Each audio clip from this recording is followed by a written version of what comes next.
You wanted the best. You've got the best podcast. The hottest podcast in the world. The Chris Voss Show, the preeminent podcast with guests so smart you may experience serious brain bleed. The CEOs, authors, thought leaders, visionaries, and motivators. Get ready. Strap yourself in. Keep your hands, arms, and legs inside the vehicle at all times, because you're about to go on a monster education roller coaster with your brain. Now, here's your host, Chris Voss. Hi, folks. It's Voss here from the ChrisVossShow.com. The ChrisVossShow.com. I should make a challenge there every day to hit a different pitch and just see what happens. I don't know. Clearly, my wanting to end up in opera is not going to work out. We all know that after 13 years, right? Welcome to the show, my friends. We certainly appreciate you being part of the big show. Thanks for all the calls and emails we've been getting lately. It's been quite exciting, especially the calls. We're actually going to put a number out. I'm going to make a number for the show people can call into, because people have been tracking my number down lately and calling in, and I'm just like, well, that's pretty cool. But it's on my personal line, damn it, which I don't mind so much, but we'll make a business line for it. So stay tuned for that. There'll be some giveaways we'll be giving away too that we've got coming up. So we'll watch for that as well. Refer the show to your family, friends, and relatives. Remember, it's the holiday season. One thing we should make an announcement with, we're doing our big CEO interviews at CES show that we've been doing for 13 years or so.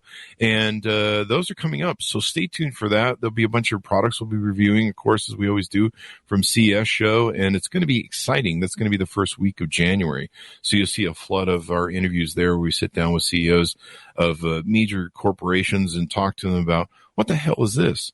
No, I'm just kidding. You know, basically whatever the phone is or whatever the thing is. Anyway, youtube.com/Chris Voss, goodreads.com/Chris Voss, the big LinkedIn groups, the LinkedIn newsletter, all the stuff we do on LinkedIn. And we're trying to get stuff working over there on the, the TikTok.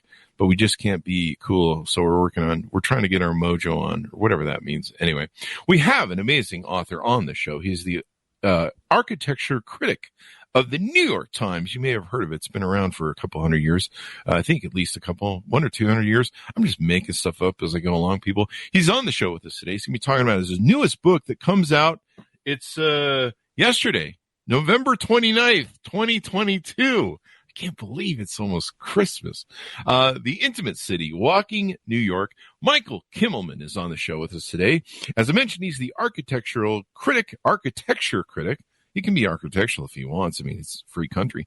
Of the New York Times. He was the paper's chief art critic, and from Berlin created the Abroad column covering politics and culture across Europe and the Middle East. He has reported from more than 40 countries and founded Headway, a nonprofit journalistic initiative focused on global challenges and paths to progress. A native New Yorker, twice a finalist for the Pulitzer Prize. Congratulations.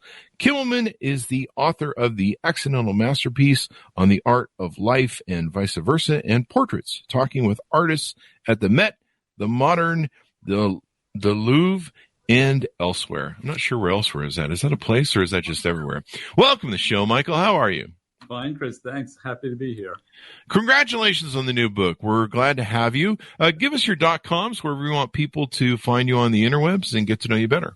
Yeah, well, I'm at Kimmelman on Twitter, so long as Twitter's still around. And I don't have my own website, but I'm reachable through the New York Times. And you can click on my byline, and you can get to me directly. It's not exactly like your direct phone, but it's pretty close. There you go. The New York Times, I've heard of that. It's been around. Yeah. We've had a number of reporters and journalists from the reporters, journalists, whatever. Both. Whatever. Yeah, from the New York Times. Great publication. Wonderful journalists who write amazing books we have out on the show. So you've been writing for some time. What motivated you to want to write this book? Well, Chris, it actually grew in the very first days of COVID. It grew out of a kind of despair and desperation. So the New York had actually just gone into lockdown. I mean, I think Governor Cuomo had basically told people everybody had to stay in, and so, you know, like everybody else, I felt panicked and confused and so forth. But I also knew that I wouldn't be able to do my job in a normal way. And I wanted to sort of think of what I could do, partly to get my own mind off the, pandemic. It was about to become a pandemic, but also to see what I could do which was useful. So I sent out an email to a whole bunch of people I knew, architects and designers and writers and others. And I suggested that we take a walk around the city. I said, someplace meaningful to you. We could just take a short walk. That was still possible. And I thought, back then there was a lot of pressure on people like me and journalists and people in the media, and everyone was supposed to predict what was supposed to happen. And, I didn't know what was going to happen, in an hour. And I was completely paralyzed and unable to predict anything. And also knew that we were doing a lot of leaning on into disaster scenarios, like there was a lot of prognosticating about the end of days. Yeah. Especially if you were, as I was, living in New York City, the news was just everyone was abandoning New York City. And, it was just like one of these disaster movies of the 1970s, with people fleeing and the city was going to end and what were we going to do and so forth. I just, A, I had no idea, but B, I didn't think that was true. I mean, the city has been through lots of ups and downs. A century ago, we went through another epidemic and came out of that much stronger. So what I did know was that the city itself was a kind of rock.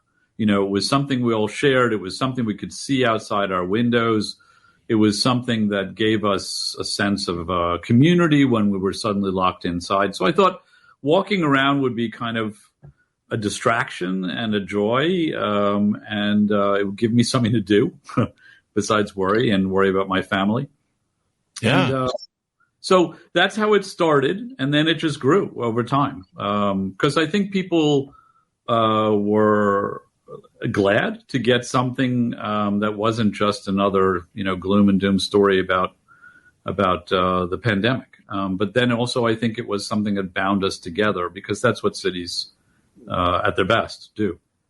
You speak to that well, because we went through something where, something that we took for granted every day, was taken kind of from us a little bit. And we, I had always gone out, like you, to eat with friends and coffee, and, you go out and do stuff. You don't really think about it. Like, you're not like, well, what if I didn't have Starbucks today? Which you probably should think about. Get some real coffee, people.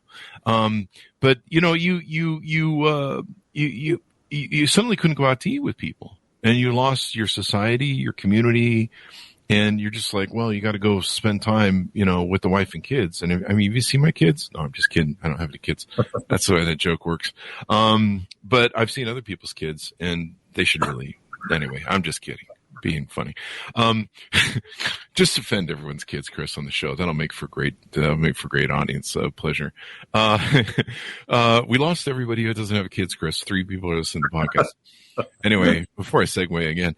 And so it was like, it was really hard, and you realize how important those things were. And yeah, I mean, the dire situation that was coming out of New York and of course big cities where people like, we're out of here, we're moving. You saw these moving trucks that were leaving big cities, and people were doing the death knell of like, there'll never be big cities anymore, and everyone's moving to the middle of the country. And then of course everyone moved to Kansas and went, holy shit, we're moving back to New York City. All right, I just lost the Kansas crowd, all 5 of them. Yeah. So you really speak to that, and it was hard to come back to that. One of the most interesting things was seeing Times Square like a ghost town, like just empty. Yeah. What was that like for you to see that? Yeah, I mean, the very first walk I did in the book was with a guy named David Rockwell, who's done a million. He's an architect and a designer. He's done a lot of shows on Broadway, won Tonys and stuff like this, and we met in Times Square and walked around, and there was like nobody there. I mean, the New York Times it's called Times Square for a reason. So it's where my office is, and I was used to being there, every day and seeing mobs, and now there was nobody. There was a couple of people in, Elmo and Mickey Mouse costumes hoping to find some easy marks, but there were no tourists. It was nothing. On the other hand, and that was very eerie, but it was also a kind of wonderful moment in retrospect to sort of see. It was like time stopped. Yeah. And it was to see the buildings, to see the streets, to sort of breathe and look around. One of the things about the way we move and operate in cities is often that we're just, not really taking that moment to look. And we're trying to get quickly from one place to another. So on a certain level, I think the pandemic also had the value of letting us stop and look around, reminding us how we wanted each other in those streets as well. Except for my kids. Kids. Yeah. Have you seen them lately? That's going to be the callback joke of the show, I guess. You're right. It was eerie. Like I would see pictures in New York and I'd just be like, holy crap. And it would, look like, what was that Legend movie with that one actor who punched the other actor, Will Smith? It's kind of like apocalyptic. Yeah. It sort was of stuff that was eerie. So you guys, let me ask you this, because I wanted to ask you this first. Why did you name the book The Intimate City? Is this a love letter to New York, basically? It really did end up being one because, first of all, I'm a native New Yorker. I grew up here. I've lived elsewhere. I lived in Europe. I came back, and I love other places. I'm not. I know what some people think of New York. It's not for everybody. But I think it's an equal opportunity elitist city, meaning anybody can come here and the next morning just say they're a New Yorker, and that's totally fine by me. I think it's a very welcoming place, in fact, or whatever its reputation might be. So I love the city, and it began with a desire that that people also share in that affection for this thing which was binding us together. But I also took people around and asked them to take me to places that were, meaningful to them. So a lot of what I got was not, it's not like an architecture tour or just a guidebook, which there's great guidebooks out there. It was really a way in which people talked about themselves and their lives and what was meaningful to them.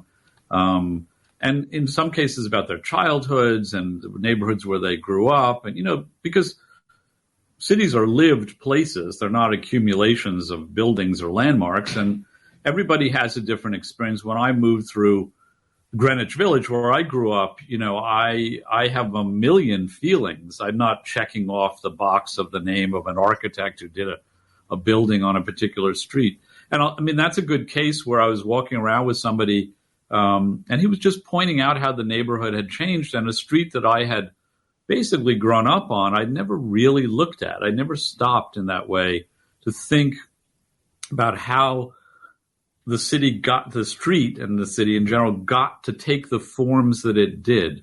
Why one side of the street looked different from another. So, it was intimate in a lot of ways. It was intimate for me. It was intimate, I think, for the people who I walked around with. And I do also believe that it's New York has this reputation too of being such a big city that it's kind of anonymous.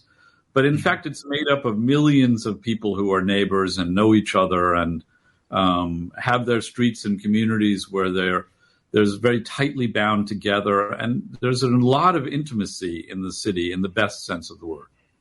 Yeah, people are connected to their community. And I think that's what we found during COVID. We were alienated from our community, or, we couldn't enjoy our community. And that's when we realized how important it was. I realized a lot of things. I think everyone sat down and said, what are my values in life? What's important? What's not important? What's meaningful? What's not meaningful? My family can disappear in a heartbeat, and, this virus can take them, and I don't know, it can just happen like that. And you don't know. It was like so random. It's a beautiful book because not only do you have a lot of interesting pictures that you don't normally see in the mainstream, like here's the Eiffel Tower, or not the Eiffel Tower, the Statue of Liberty. Here's the, here's all the things everyone wants to see. And you really go around and throughout it, you're having these conversations with people that go on these tours with you. And it really kind of adds to the intimacy of it. Yeah, thank you. I appreciate that. Photography is beautiful. I had some amazing photographers who did that work. And I since I didn't do this myself, I can just say the people at Penguin Press who produced the book produced this incredibly beautiful object. It's a beautiful thing and heavy. Yeah, it's a heavy book. It has a real weight to it. But the tone of it, I think, is very light and upbeat and accessible and human, which was the goal. I wanted people to, it's not a book about COVID, but you're right that it grows out of that sense that there is this thing that we share each other in this place, in these different communities, and so there's a sense in which I think the preciousness of the book, in a way, is a little like the preciousness that we felt about this, about our lives together that seemed so vulnerable at that time. Yeah, you're like, are we ever going to be able to go out and eat again? Like, are we all just going to be locked in our homes? It's going to be... Well, Chris, one of the interesting things that happened early on in New York, and I think it happened in a bunch of other cities too, but here it was on a big scale, of course, was that the hospitality industry sort of collapsed. I mean, nobody was going out to restaurants, and that's a big part of the New York City economy. And so overnight, the decision was made to allow restaurants to take over essentially parking spots and sidewalks, and to have places to eat outside. They came to be called streeteries, like these little stalls and stands and covered stands outside. And thousands of them around the city suddenly sprang up overnight. And there were a bunch of interesting things that happened as a result of that. One was that, in New York, if you're trying to eliminate a single parking space, it's like the Battle of the Somme in terms of community resistance. People are up in arms and you can't take my parking space, and it's just crazy. So, that doesn't usually happen. Overnight, 10,000 of them, which was partly because there was a larger need and partly because we just exercised the will to do it. It was like, okay, well, we're just going to say we'll do it. We didn't have to go through that process. But of course, the other thing that happened was that suddenly all these streets all over the city became activated again. People could go out, sit outside where it was safer, they felt. We felt. And streets came back to life. Mm-hmm. And, we can take for granted, and I think especially people who don't live in a city may take for granted just how meaningful are these shared public spaces, how important they are. You don't have to live in a tiny apartment to need to have those spaces. It's just, there's something about the very nature of a city, a democracy, a cosmopolis that is based on these spaces, these places where we negotiate each other, figure stuff out, figure our shared existence together. I mean, I don't mean to make it too highfalutin, but that's sort of the beauty of a city. And when these streeteries opened, you saw people just it was like a collective breath of fresh air, just like everyone exhaled and the streets came alive again. And this was still before, we had vaccines, before people felt even entirely comfortable, well, if anybody does now, going out and being together, because the urge to do that, the need to do that was so strong. And the last thing, if I'll just say, Chris, it also tells us something very important, if I may just pontificate for another second, which is that, a city like New York can seem to be this monolithic, gigantic thing built of stone and steel and glass, but it's actually an organism. It changes, neighborhoods change, the buildings change. You come from Vegas where things are changing all the time. The cities that's part of what makes them alive. They're dynamic. And so we saw that overnight the streets could change. And I think that was also an important lesson, because we were stuck in this pandemic, and it was a reminder that things can and that they will change. And indeed they have. I love it. We really found out how important community was. We really took it for granted. And like you say, New York is such a hustle and bustle, big city. I've been there. You got to keep moving. You can't just stand on the sidewalk and block everybody, or you're going to get punched or yelled at. It's a busy city. And, you took time with this book and had the opportunity there with COVID to spend time in places where, the bustle is gone and you can look around and go, what is this about? And what is it? I grew up in SoCal, so I kind of lived in the big city. And then, in my teens, my parents moved us to American Fork, Utah, which was basically like Kevin Bacon in that one movie going from, I think we moved from New Jersey to American Fork, Utah. It was the same city. And it was shock. It was just shock and awe. And I remember growing up in my teens and reaching that point of wanting to go to what was, the big city, Salt Lake City for the time for us, which is, nothing compared to New York.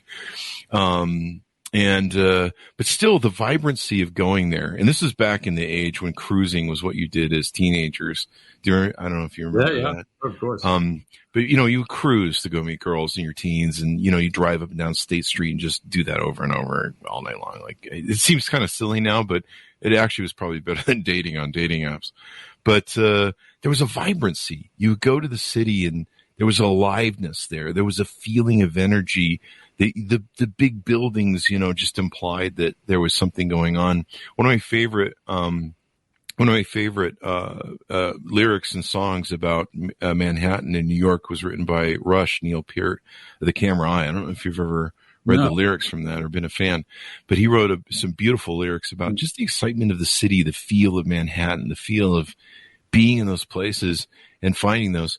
So I love the stories you tell in the book as you go through them. How did you choose? Like, there's a lot of stuff that I never seen in New York, and I've been there a lot, but you don't see it on the normal. Here's the Statue of Liberty, here's the the big towers. How did you pick things? Did you pick things, or did you just kind of wander? Well, it grew. It was sort of organic over time as I realized that people were. Liking this. And as I felt that there was because I should say, I began by doing it in the New York Times. I was publishing these in the Times, and so I was getting reactions from people. And I began to, where many of these, not all of the things in the book appeared. And I began to think, well, actually what I can do here is create a portrait of New York, by covering, not a complete portrait, obviously nothing vaguely like it, but something that suggests the complexity of the city, the variety of neighborhoods and people who've made it. The fact that, it's not just a bunch of architects who design buildings, but you have engineers who design those buildings, lawyers and politicians and others who establish the laws and terms of, by which things can happen in a city, community organizers, the list goes on and on and on. And that if the book could somehow be a little tiny reflection of that, it would stand in for the city at large. So I was trying to make sure that I covered ground, but also not the ground that you're describing. I do Times Square and, some other obvious places, like I said, Broadway, and Museum Mile.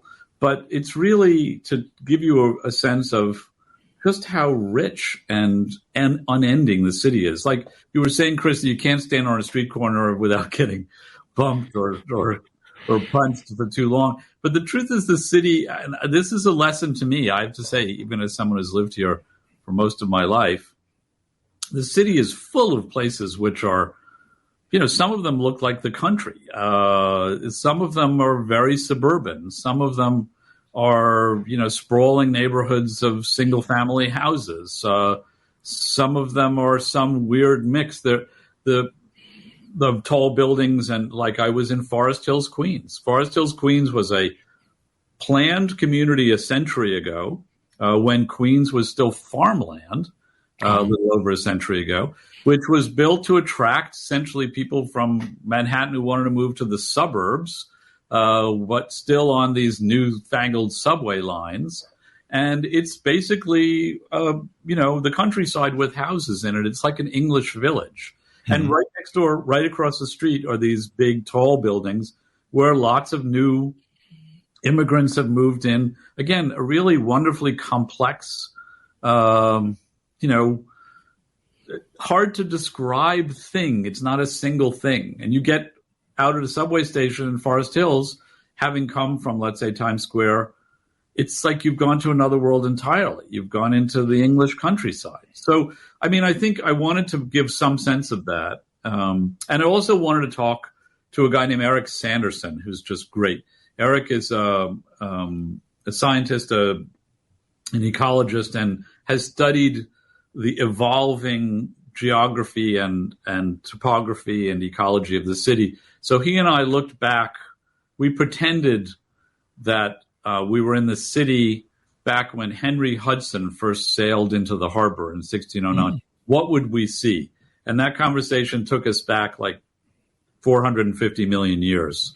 And we did the same thing in the Bronx. It was really cool. Like, I had no idea, that Times Square had been a beaver pond, or, that Lower Manhattan had been covered with like half a mile of ice, that kind of thing. It was really fascinating. As I said, one learns, I learned, how things got to be the way they are. We study history. We have a lot of historians that come on with their books. And, we talk about textually history and tell the stories of them. But I never really thought about it from the angle that architecture tells a story of our history and our city. And it has stories that are built into it. Somebody put their heart, soul, and mind into something, their passion. Maybe it tells a story of their family, their family history, a story of the city in and of itself.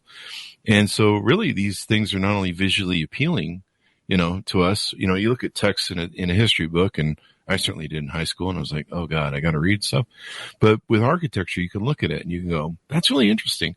Yeah. Like, one of my favorite things in LA was to go down to some of the old, I don't know if is it called Art Deco?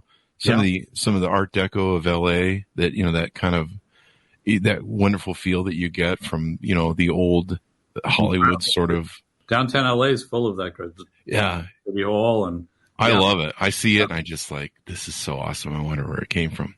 Yeah. And, it's beautiful that you do this. Anything we haven't touched on in the book that we should touch on? You do cover 4 of the 5 barrios in the book. You make chapters on each different areas and stuff. Yeah, no, I mean, we would cover, so New York is made up of 5 boroughs, and I couldn't get Staten Island, so next time.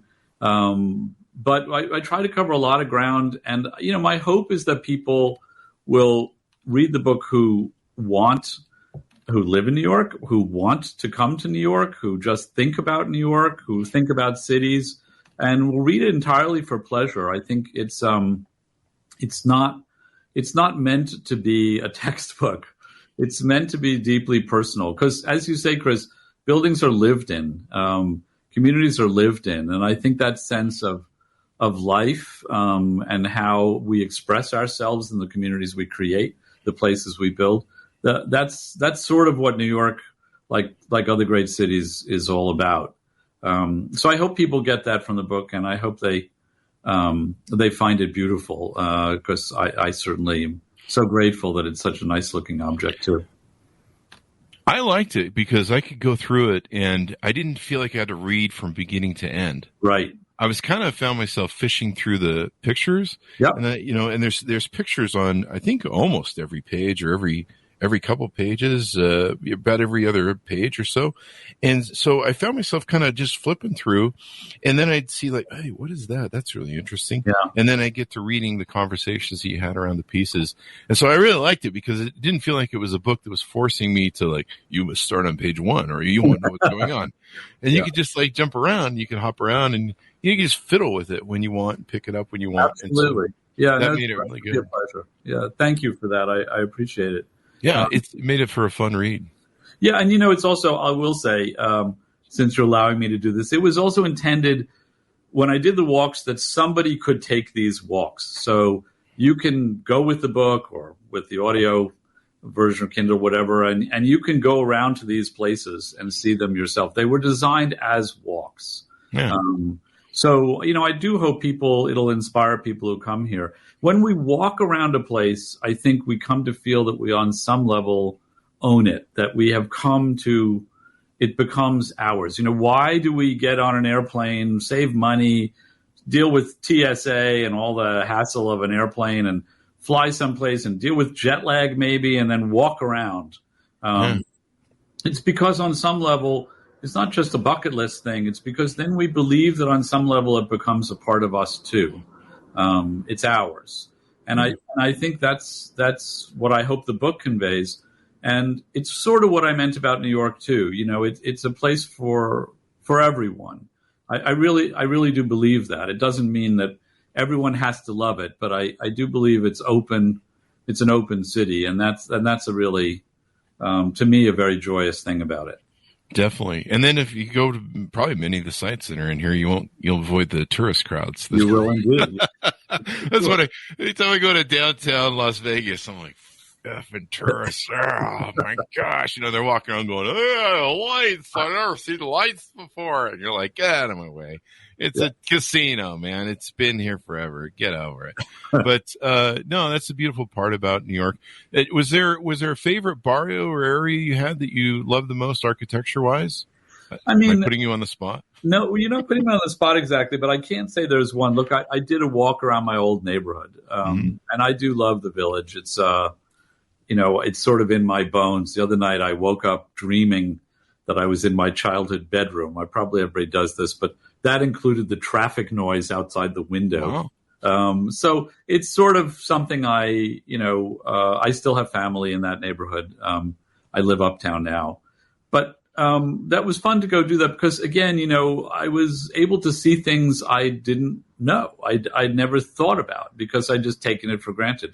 There's a street called Christopher Street. Why is Christopher Street at a weird angle when all the other streets are at a grid in the city? Well, that's because it was the property line of a British admiral who had his estate there in the colonial era, and this was the border of his property. And all these other crooked streets in that area were where there were other property lines and cow paths and stuff. So these are like, little embedded memories. That's not maybe the best example, but it's just one little thing that was like opened my eyes to something I even thought I knew. We back in the early days of Instagram, when it was kind of more about photos and not about thirst traps, some of my famous photographer friends would do these photo tours where you go to a city or go to an area, and you just walk around as a team of people and photograph stuff. And some people would be there that knew the history and talk about the history. We should bring those back. Yeah. Only from an architecture aspect, where we can have someone like you who can talk about how, this is built in 18 whatever, and it has, this sort of style and why they maybe did it that way. That would be really interesting to me. Yeah. I mean, I think it's always interesting to have yes, I obviously agree that architectural stuff can be super interesting. People need to know, I think, also why that matters. What difference does it make? And there's so many different ways of seeing the same thing.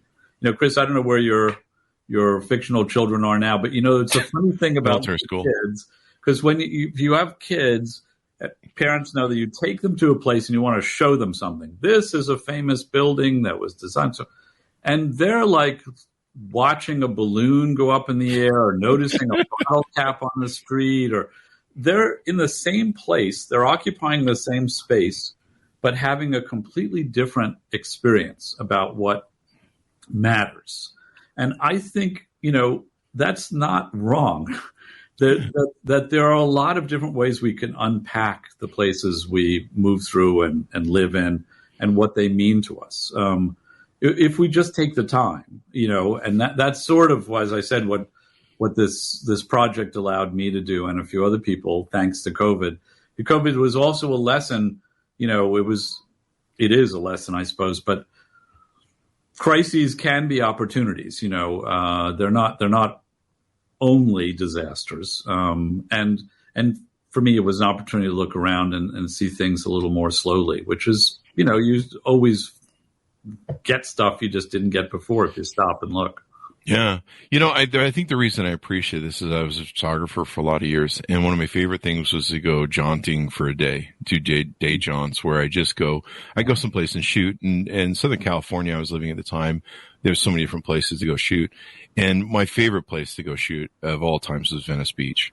And I could go there and you could sit along the boardwalk, and I'd have a long 200 lens So what I do is I'd sit there, get a table, and lean out with the 200 lens, and you'd shoot down because people know you're shooting them. Then they, Yeah. and so you'd shoot way down, and Venice Beach is like, it's like the freak show of personalities and people. And it's interesting to watch, people do it. And I would sit there for hours shooting people. Sometimes you pay people to get some shots of them, cause they were really interesting. Like the guy who roller skates around with the guitar that's been in a lot of movies you may have seen, but there's a real appreciation just sometimes sitting down and just looking around you. Yeah. And going, what the hell is, why the hell, the who, what, where, when, and why, Yeah. Why is this here? Yeah. Who put this here? Why? I mean, the thing about, I love LA. I love all parts of LA, including Venice. But the one thing about New York is it is a walkable city. And with the subway, I mean, you do have the metro in LA, which is now expanding people's ability to do that sort of thing. But really the thing about New York is you can go down into the subway. You can get out. New Yorkers should do this more. You can get out of a place you've never been before and like you're in a different world. And I do know a lot of people who do what you're describing, sort of go around with a camera.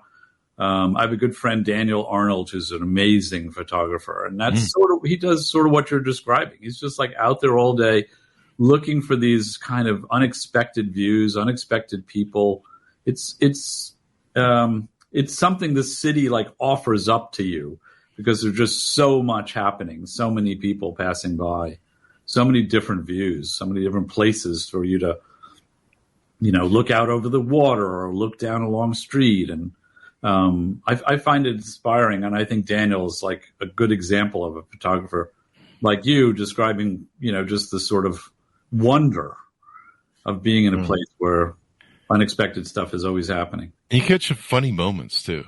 Just like funny bits and moments and different things. And I've even caught things where the reflection of someone's sunglasses reflected something that was really cool and blowing that in. So I think that's what's beautiful about your book. It reminds us to be in the present and to appreciate things, because I mean, I get out and play now because I'm like, if they have another COVID or pandemic, I'm getting my time in now, man. I'm appreciating life and everything else. So this has been really interesting. It would be kind of interesting. Sadly, it would bring us back to electronic items that keep us from looking at the beauty around us. Yeah. That's probably a whole nother podcast chat. But, it would be cool if they put like a QR code or something on buildings, at least really cool buildings with great architecture. And you could like go up and it would speak to you and be like, this building was built in, that would be really cool. I think that's actually a great idea, Chris. Yeah. It really is. There you go. Museums do that. If you go into museums now, you just listen to your head. Hey, listen to your headphones. But to be able to walk around a city and have little walkarounds, and maybe that should be like people could sell those as a tour. I mean, we used to do that with the photographic thing. You'd pay like $10. Yeah. And the head photographer take you around. Anyway, Michael, it's been wonderful to have you on the show. Thank you for coming by. Really appreciate it. So much for having me, Chris. It's super fun. Brilliant discussion. Be present, love the life, love and live the life that you have, because time is short, my friends. Any .coms or Twitter, wherever you want people to look you up on the interwebs there? As I said, you're happy to reach out to me at the Times or on Twitter or on Instagram. But I'm just hoping you guys will go ahead and find the book somewhere and buy it and enjoy it. It's easily found in every bookstore, I hope, and online. So thank you, Chris. Thank really you. Grateful. And thanks so much for tuning in. Order the book wherever fine books are sold. Stay away from those alleyway bookstores. I had to get a tetanus shot after going in one. The Intimate City, Walking New York by Michael Kimmelman. Thank you, everyone, for tuning in the show. We certainly appreciate it. YouTube.com/Chris Voss, Goodreads.com/Chris Voss, all the LinkedIn groups and all that crap we do on the interwebs. Thanks for tuning in. Be good to each other. Stay safe. And we'll see you guys next time. And that should have us out, my friend.